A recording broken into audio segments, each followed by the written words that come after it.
दोस्तों, पाकिस्तान के नेताओं को आखिर क्या हो गया है? कुछ भी अकबकाने लगे हैं।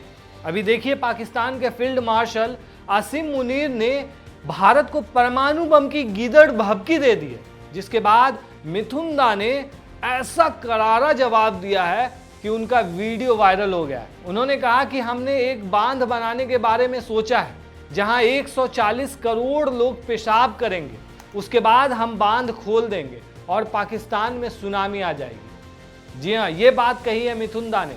दरअसल दोस्तों, द प्रिंट के रिपोर्ट के मुताबिक अमेरिका में एक प्रोग्राम के दौरान आसिम मुनीर ने कहा कि अगर भविष्य में भारत के साथ युद्ध में उसके देश के अस्तित्व को खतरा हुआ तो वो इस पूरे क्षेत्र को परमाणु युद्ध में झोंक देंगे।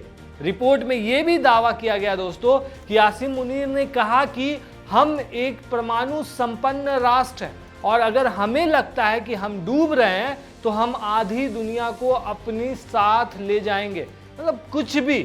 दोस्तों, आसिम मुनीर की गीदड़ भभकी पर बवाल मच गया। वहीं पाकिस्तान के पूर्व विदेश मंत्री बिलावल भुट्टो ने भी ऐसा ही कुछ कहा।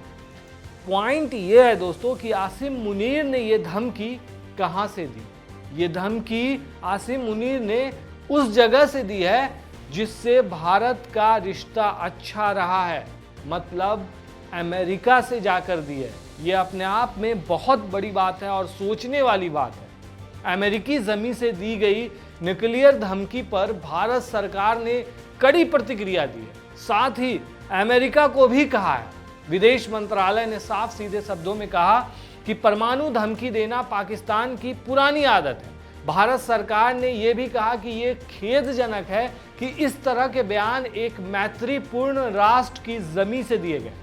मतलब भारत जो है वो अमेरिका को अभी भी दोस्त बता रहा है, जबकि हाल में ही आपने देखा होगा दोस्तों 50% टैरिफ वाली बात और जिस तरीके से बयान सामने आए हैं डोनाल्ड ट्रंप के, वो अपने आप में काफ़ी ज़्यादा चौंकाने वाले थे। जिस तरीके से रातों रात उन्होंने 50% टैरिफ बढ़ा दिया और उसके बाद एक टाइम में जब भारत और पाकिस्तान के बीच युद्ध शुरू था तो अचानक से उन्होंने मतलब 30 से 35 बार ट्वीट करते हुए, कहीं पे बोलते हुए बोल दिया कि मैंने ये युद्ध विराम करवाया, और उसके बाद उनके ऐसे बोल निकल रहे हैं और उनकी धरती पर जाकर ये पाकिस्तान के नेता लोग ऐसी बातें बोल रहे हैं। दोस्तों, इसी सब को देखते हुए उसके बाद हमारे देश में भी लोग प्रतिक्रिया दे रहे हैं और बातें कर रहे हैं। इसी दौरान कोलकाता में जब पत्रकारों ने मिथुन दा से पूछा तो मिथुन चक्रवर्ती ने कहा कि अगर ऐसी बातें करते रहेंगे और हमारी खुफिया एजेंसी सनक गई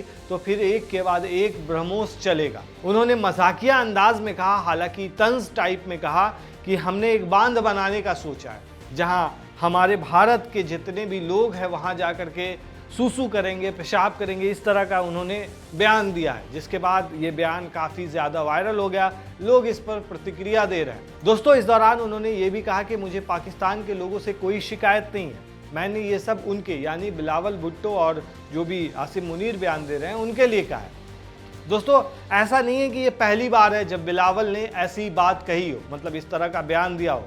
जून में उन्होंने पाकिस्तान की संसद में कहा था कि अगर सिंधु नदी के पानी का हिस्सा नहीं दिया गया तो देश युद्ध करेगा। भारत ने पहलगाम आतंकी हमले के कुछ दिन के बाद अप्रैल में दोस्तों 1960 की सिंधु जल संधि को निलंबित कर दिया था, जिसमें 26 लोग मारे गए थे। पाकिस्तान के जो घुसपैठ हुई थी पहलगाम के अंदर दोस्तों और नाम पूछकर मारा जा रहा था, उसमें 26 लोगों की मौत हो गई थी। मतलब सिंदूर उजड़ गए थे, इतने सारे चुन चुन करके मारा जा रहा था। जिसके बाद भारत ने जवाबी कार्रवाई की थी और उसके बाद ही ये ट्रीटी जो थी सिंधु जल की उसको बैन करके दिया गया था पाकिस्तान के साथ एक तरह, जिसके बाद पाकिस्तान बिलबिला गया। यहाँ तक कि केंद्रीय गृह मंत्री अमित शाह ने कहा था ये समझौता कभी बहाल नहीं होगा। देखने वाली बात यह है दोस्तों कि भारत इस पूरे मामले पर क्या रुख अपनाता है। आप क्या कहते हैं इस मामले पर, हमें कमेंट में ज़रूर बताएं।